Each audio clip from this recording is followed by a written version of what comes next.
another term. Absolutely. And quite frankly, the money she's spending on an attorney, which is, I'm sure, and we have 2 attorneys in the room, are working in what they believe to be her best interest. Mm-hmm. My thought is that Dr. Ford, with herself, then with her husband, because I would like to think she had a conversation with her husband and her children, mm-hmm. that she was doing this.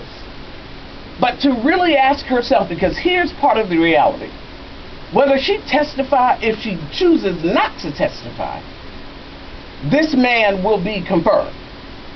Absolutely. The chances are likely he will be confirmed. That's correct. Without her agreement to testify, the confirmation would have been but see, see, politics aside, if I were her girlfriend, mm-hmm. at the end of the day, you must do what you believe to be in your best, not your attorney's best interest, right. Not the Democrats' best interest, and not the Republicans, because they will, if she chooses not to testify, the rest of the world is going to move forward. That's right. Absolutely. And if in the event she needed therapy since 2012, she's really going to need it if she chooses not to testify, because she will never have told her story as she believed it. The decision she makes should be based on where she wants to be past where she is. I get it. Had to move out of her home, mm-hmm. Right. Had to move her family. Mm-hmm.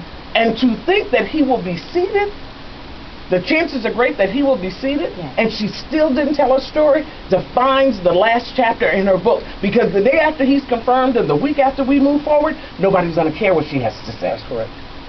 So she must make a decision and say, what is in my best interest? Sometimes you just got to find the best broad that you can and keep it moving. And keep it moving, exactly. And that's exactly what Professor Ford is faced with in this situation. And Frankie, you asked a question, like, did she think she could just write this letter and then just leave it out there? No, I don't think that that's what she thought. But what I do think is that for as much anticipation that she and her family did, and much planning as they did for this, like the backlash, the fallback, mm-hmm. was just far more. Because see, at that time, it was just an intellectual conversation that she was having with her husband, with her family, with her with her supporters, you know, in this, okay, this is what I'm going to do.